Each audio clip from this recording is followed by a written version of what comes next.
এমাহ বহুত দীঘলীয়া সময়। আচলতে এনেকুৱাও হৈছে যে একমাহ উকলি গ'ল, কিন্তু আমি সত্যটো স্বীকাৰ কৰিব পৰা নাই। একমাহ উকলি গ'ল, কিন্তু আমি মানি ল'ব পৰা নাই যে জুবিন গাৰ্গ নামৰ মানুহজন অনাগত দিনত আমাৰ মঞ্চবোৰত নাথাকিব। আমি মানি ল'ব পৰা নাই যে তেওঁ এই ল'ৰাহঁত, এই তহঁতবোৰ বুলি আমাক কিবা এটা কৰ্তৃত্বশীল সুৰেৰে নক'ব। বিহুৰ মঞ্চবোৰত তেওঁ কিবা এটা ধেমেলীয়া কথাৰে সামাজিক মাধ্যম টিভিত খলকনি নুতুলিব। মানি ল'ব পৰা নাই যে ক'ৰবাত গছ কাটিবৰ হ'ল, ক'ৰবাত ৰাইজৰ বাবে থিয় হ'ব হ'ল, ক'ৰবাত মানুহৰ বাবে থিয় হ'ব হ'ল, তেওঁ সকলোকে আহিবলৈ ক'ব। বৰ্তমান সময়ত যিবোৰ নাটক দেখিছোঁ সকলো ফালৰ পৰা, নাটকবোৰ দেখি এনেকুৱাও মনত ভাৱ আহিছে যে এই যে আমি বাৰে বাৰে কৈ থাকোঁ অসমীয়া জাতি, আমাৰ আৱেগবোৰ ধান খেৰৰ জুই, আমি বাৰে বাৰে ক'ৰবাত সাজোৰে মাত মাতিবলৈ গৈ থমকি ৰৈছোঁ, বাৰে বাৰে ক'ৰবাত আমাৰ মাতবোৰ বন্ধ হৈছে।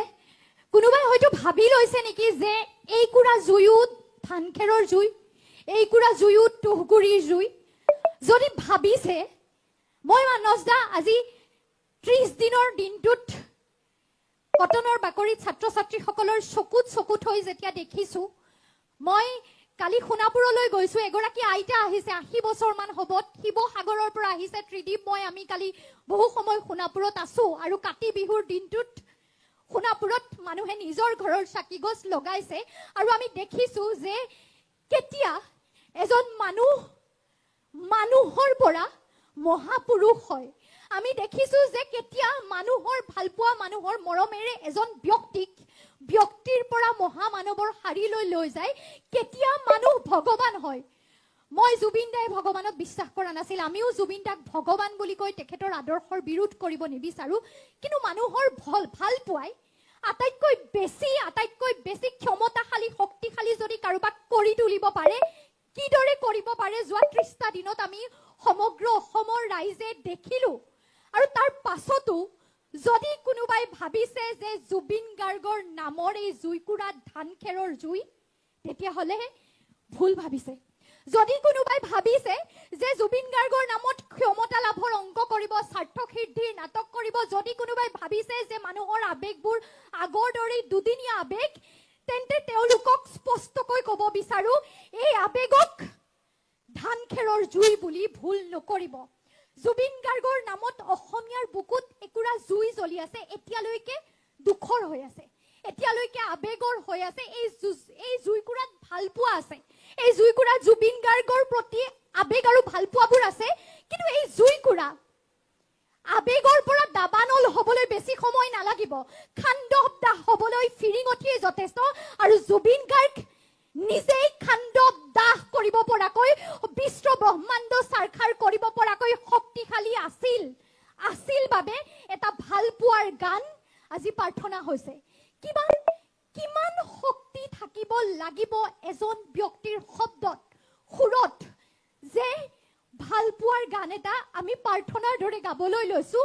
কিমান শক্তি থাকিব লাগিব যে এজন ব্যক্তিয়ে মৃত্যুৰ সময়তো সমগ্ৰ অসমৰ ৰাইজক সুৰ কি শিকাই গৈছে, গান কি শিকাই গৈছে, গীত কি শিকাই গৈছে, আৰু শক্তি কি শিকাই গৈছে। গতিকে এই শক্তিক দুৰ্বল বুলি নাভাবিব বুলি মই সকলোকে ক'ব বিচাৰোঁ। আৰু লগতে আৰু এটা কথা ক'ব বিচাৰোঁ, নতুন প্ৰজন্ম আমাৰ মাজত আছে। জুবিন দাই আমাক যিখিনি আদৰ্শ দি গ'ল, সেই আদৰ্শখিনি কিন্তু আমি খামুচি ধৰিব লাগিব। জুবিন দাই ৰাজনীতি বেয়া পাইছিল, সেইটো তেওঁলোকে সকলোৱে কৈছে, কিন্তু আমি সকলোৱে দেখিছোঁ আমাৰ মনবোৰত বিভাজন কিদৰে কৰি দিয়া হৈছে। বিগত সময়বোৰত জাতি ধৰ্মৰ নামত আমাক কেনেদৰে ঘৃণাৰে ভৰাই পেলোৱা গৈছে। গতিকে অনাগত দিনত যদি এই যুঁজখন আমি শক্তিশালী কৰি গঢ়ি তুলিব খোজোঁ, শক্তিশালী কৰি যুঁজখন চলাই যাব খোজোঁ, কোনো শক্তিকে ৰাজনীতিৰ নামত হওক, জাতি ধৰ্মৰ নামত হওক আমাৰ মাজত বিভাজন আনিবলৈ সুযোগ দিলে কিন্তু নহ'ব। জুবিন দাই সমতাৰ কথা কৈ থৈ গ'ল, গতিকে সমতাৰ কথাবোৰ আমি বুকুত বান্ধি ৰাখিব লাগিব। জাতি ধৰ্ম বৰ্ণ নিৰ্বিশেষে এই জুইকুৰা জ্বলাই যাব লাগিব। আৰু এই জুইকুৰা আমি উমি জ্বলি থকা জুইকুৰাক মই সকলোকে অনুৰোধ কৰিম, আচলতে ক্ষমতাশালী সকলকো অনুৰোধ কৰিম আৰু সৰ্বস্তৰৰ মানুহক অনুৰোধ কৰিম, যিসকলে ন্যায় দিয়াৰ দায়িত্বত আছে, এই জুইকুৰাক দুৰ্বল বুলি নাভাবি ন্যায় দিয়ক। আমাক উত্তৰ লাগে। আজি এমাহ ধৰি খুব ধৈৰ্যৰে আমি জানিবলৈ বিচাৰি আছো শেষ মুহূৰ্তত জুবিনদাৰ লগত কি হ'ল। আমি জানিবলৈ বিচাৰি আছো তেওঁৰ লগত প্ৰত্যেকটো মুহূৰ্তত কিদৰে ষড়যন্ত্ৰ কৰা হ'ল, কোনবোৰ ষড়যন্ত্ৰৰে মানুহজনৰ সম্পত্তি সা সম্পত্তিৰ পৰা ইমান কষ্ট কৰি ৰাতি দিন গান গোৱা মানুহজনৰ কষ্টৰ ধনবোৰ কোনে লৈ গ'ল।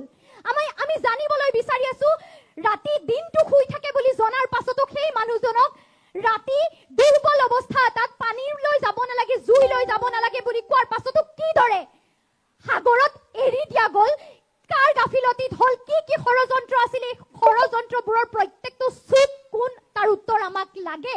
আৰু শ্যাম কানু মহন্ত, মানুহে এইবাবেই যুঁজখন কৰি আছে, মানুহে জানে শ্যাম কানু মহন্ত কিমান ক্ষমতাশালী, তাৰ উত্তৰ আমি দিব নালাগে, শ্যাম কানু মহন্তই নিজে দি গ'ল। জুবিন গাৰ্গ অসমৰ কলিজা, জুবিন গাৰ্গৰ মৃত্যুৰ পাছতো যদি শ্যাম কানু মহন্তই নৰ্থ ইষ্ট ফেষ্টিভেল পাতি থাকিবলৈ সাহস কৰিব পাৰে, জুবিন গাৰ্গৰ মৃত্যুৰ পাছতো যদি ফেশ্বন শ্ব' অৰ্গেনাইজ কৰি থাকিবলৈ তেওঁৰ দম থাকিব পাৰে, তেন্তে তেওঁ নিজকে কিমান মদগৰ্বী, কিমান তেওঁ নিজকে অহংকাৰী সেয়া প্ৰমাণ কৰি গ'ল, আৰু তেওঁ নিজকে কিমান ক্ষমতাশালী বুলি ভাবে তাৰ উত্তৰটো তেওঁৱেই নিজে দি গ'ল। গতিকে এই মানুহজনক কোনো পধ্যেই যাতে আইনৰ সুৰুঙাৰে তেওঁ আচলতে বাচি যাব নোৱাৰে। তেওঁ বহুজন মিউজিচিয়ানে ইতিমধ্যে কৈছে, সংগীতজ্ঞই কৈছে যে তেওঁলোকক এক্সপ্লইট কৰা হৈছে।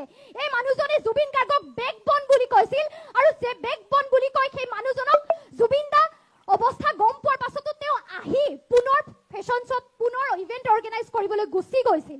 গতিকে এই মানুহজন কিন্তু বাচি গ'লে নহ'ব। সিদ্ধাৰ্থ শৰ্মাকে ধৰি প্ৰত্যেকজন মানুহ যোনে ষড়যন্ত্ৰৰ অংশীদাৰ, তেওঁলোকে অসমবাসীৰ ওচৰত জবাবদিহি হ'ব লাগিব আৰু আমাক পানিছমেণ্ট লাগিব। হত্যাকাৰীৰ যি শাস্তি, এই ষড়যন্ত্ৰমূলক হত্যাকাণ্ড, নেগলিজেন্সৰ বাবে হত্যাকাণ্ড যিয়েই নহওক, আমাক উত্তৰবোৰ লাগিব। আৰু জুবিন গাৰ্গ, সাধাৰণ মানুহৰ হত্যা আৰু জুবিন গাৰ্গৰ হত্যাৰ মাজত পাৰ্থক্য আছে, গতিকে আমাক উত্তৰবোৰ কিন্তু লাগিব।